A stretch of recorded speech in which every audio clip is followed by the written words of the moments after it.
Quand on dit ministère de la Défense,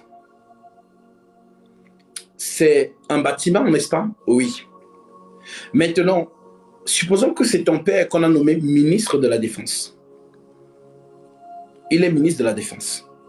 Mais le jour où il y a un remaniement et qu'on le destitue de là, est-ce que le ministère change? Non. C'est l'homme qui part et un autre le remplace. Maintenant, le ministère, c'est le Fils. C'est ce qu'on vous dit dans Hébreux chapitre 1 que je vais te lire, vu que tu veux les Écritures. Et c'est bien.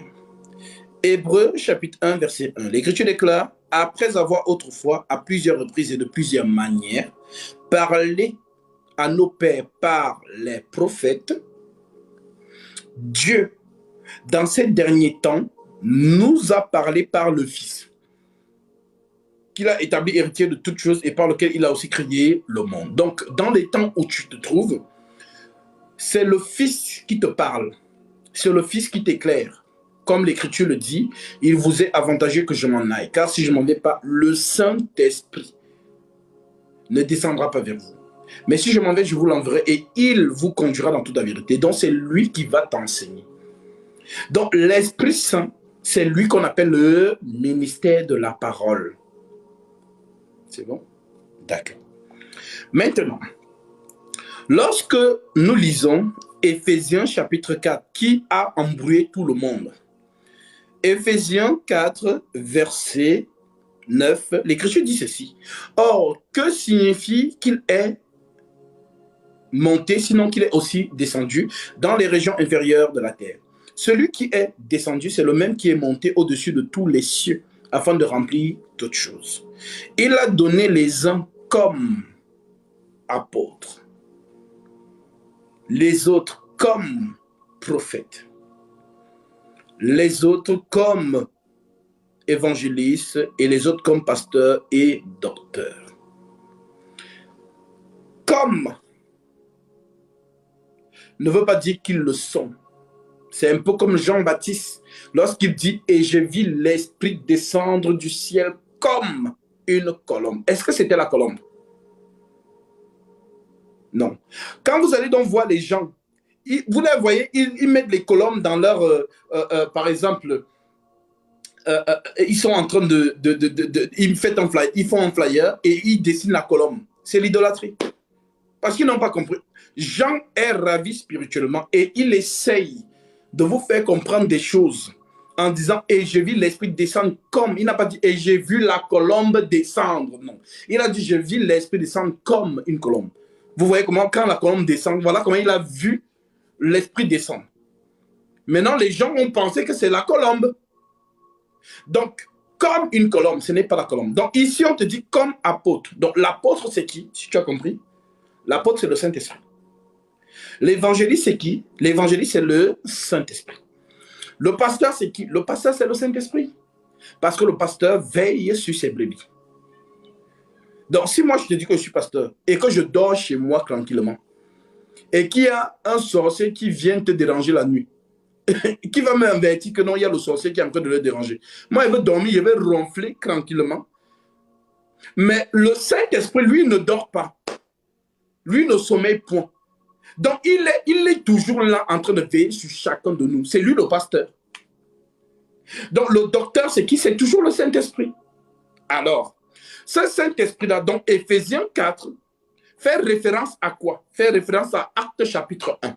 Donc, les 12 que Jésus a choisis là, c'est à eux qu'on a dit allez et faites des nations des disciples et non pas des apôtres, des pasteurs, des évangélistes. Non. Allez et faites des nations des disciples. Donc, ceux qui ont reçu, c'est-à-dire cette recommandation, ce sont les 12 là. Maintenant, les 12 là, quand on dit apôtre, apôtre, c'est celui qui a marché avec Jésus-Christ.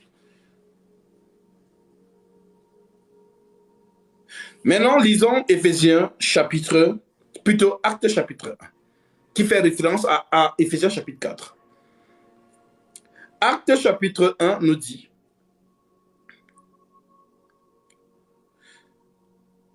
comme il se trouvait, verset 4, comme il se trouvait avec eux, il leur recommanda de ne pas s'éloigner de Jérusalem, mais d'attendre ce que le Père avait promis, ce que je vous ai annoncé, leur dit-il.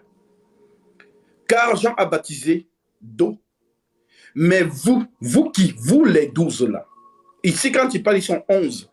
Voilà pourquoi l'Esprit Saint ne descend pas si les 12 pierres ne sont pas rassemblées. Car Jean a baptisé d'eau, mais vous, dans peu de jours, vous serez baptisés par le ministère, le Saint-Esprit. Alors les apôtres réunis lui demandaient, Seigneur, est-ce en ce temps-là que tu rétabliras le royaume d'Israël? Ce n'est pas à vous de connaître les temps et les moments que le Père a fixés de sa propre autorité. Mais vous recevez une puissance, le ministère, le Saint-Esprit, survenant sur vous. À ce moment-là, vous serez mes témoins à Jérusalem, dans la Judée, dans la Samarie, jusqu'aux extrémités de la terre. Donc, quand on dit apôtre, évangéliste, ainsi de suite, ça concerne qui? Ces 12-là. Ce n'est pas moi, ce n'est pas toi, ce n'est pas tous ces faux hommes de Dieu qui ont pris ces titres-là. Il n'y a plus d'apôtres, ils sont morts. En d'autres termes, ils dorment. Maintenant, comme ils sont en train de dormir en ce moment, leur fondement vit, absent de corps, mais présent d'esprit. Maintenant, ce sont eux donc, comme ils étaient apôtres, qui avaient donc le droit de vous imposer les mains. Et lorsqu'ils vous imposaient les mains, le Saint-Esprit descendait automatiquement. Le disciple, quant à lui, n'a pas le droit de le faire. Parce que c'est l'apôtre qui a reçu le mandat. Maintenant, si tu as compris ça, tu me diras, Gasby, où est le passage? Alors, je te donnerai Actes chapitre 19, un exemple. Actes 19, versets 1 à 12. Pendant qu'Apollos était à Corinthe, Paul, après avoir parcouru les hautes provinces d'Asie, arriva à Éphèse et ayant rencontré quelques disciples, il leur dit, avez-vous reçu le Saint-Esprit lorsque vous avez cru? Il lui répondit, nous n'avons même pas entendu dire qui est un Saint-Esprit. Il dit, de quel baptême avez-vous donc été baptisé? Il répondit, du baptême de Jean. Alors Paul leur dit, Jean a baptisé du baptême d'eau, du baptême de la repentance, disant au peuple de croire en celui qui venait après lui, c'est-à-dire en Jésus. Sur ces paroles, ils furent baptisés au nom du Seigneur. Donc Paul leur administre le baptême au nom de Jésus-Christ.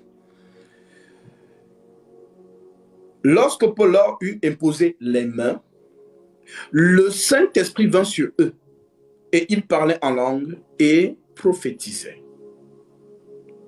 Donc, imposer les mains sur les disciples qui ont cru pour invoquer l'Esprit Saint sur eux n'était que le droit de ces apôtres-là. Moi, je n'ai pas le droit de le faire. Pourquoi? Parce que je suis un disciple ayant le don ministériel. Je ne suis pas un apôtre. Je suis un disciple. Maintenant, je te montre un disciple comme moi. Et je te montre d'abord sa promotion. Nous sommes dans Actes chapitre 6. Actes 6, verset 1. On dit, en ce temps-là, le nombre des disciples augmenta. Les hellénistes murmuraient contre les Hébreux parce que leurs veuves étaient négligées dans la distribution qui se faisait chaque jour. Les 12 convoquèrent la multitude des disciples. Donc, les 12 convoquèrent la multitude des disciples. Et dire, il n'est pas bon, il n'est pas convenable que nous laissions la parole de Dieu, dans le ministère de la parole, pour servir aux tables. C'est pourquoi, frères, choisissez parmi vous 7 hommes.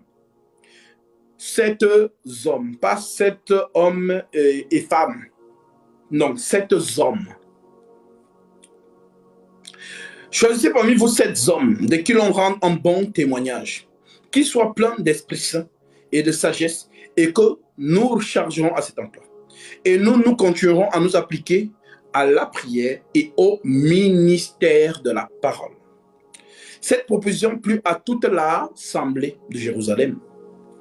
Ils élurent Étienne, disciple ayant le don ministériel. Étienne, homme plein de foi et d'Esprit Saint. Philippe, celui qui a baptisé le Noc éthiopien. Prochor, Nicanor, Timon, Parmenas, Nicolas, prosélyte d'Antioche. Maintenant, ce Philippe-là, vous le retrouvez donc ici dans Actes chapitre 8, verset 9. L'Écriture dit ceci. Il y avait auparavant dans la ville un homme nommé Simon le magicien. Simon, qui se donnant pour un personnage important.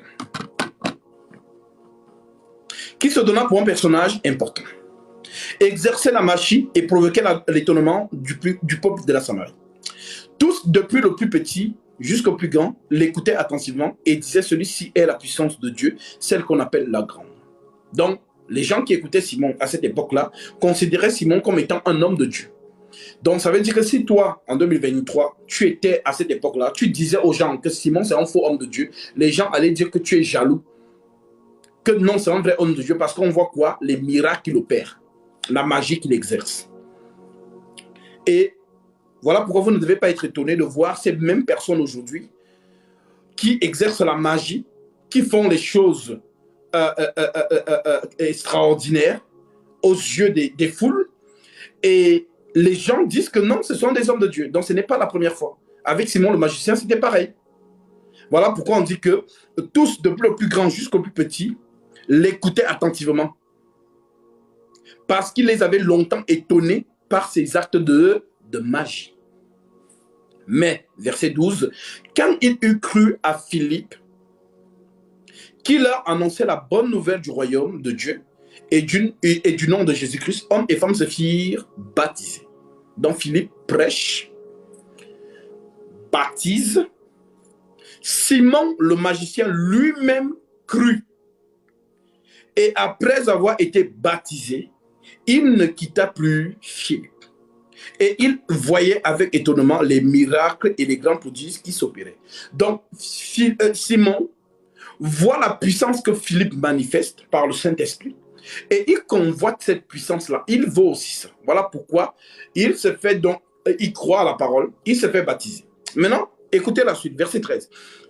L'Écriture dit, verset 14, autant pour moi, les apôtres, parce que Philippe a prêché, il a baptisé les gens, mais l'Écriture nous dit, les apôtres qui étaient à Jérusalem ayant appris que la Samarie avait reçu la parole de Dieu, ils envoyèrent Pierre, apôtre, et Jean, apôtre aussi. Ceux-ci arrivés chez les Samaritains, prièrent pour eux, afin qu'ils reçussent le Saint-Esprit, car il n'était encore descendu sur aucun d'eux. Maintenant, vous me poserez la question, mais Philippe les a prêchés. C'est Philippe qui les a prêchés. Philippe les a baptisés d'eau. Mais pourquoi Philippe ne leur a pas imposé les mains pour qu'ils reçoivent le Saint-Esprit? Tout simplement parce que Philippe est un disciple. Il n'a pas le droit de le faire. Voilà pourquoi l'information arrive dans chez les apôtres. On envoie dans Pierre, le plus âgé des apôtres, et Jean, le plus jeune des apôtres, qui viennent donc sur place. Et l'Écriture dit quoi? Alors Pierre et Jean leur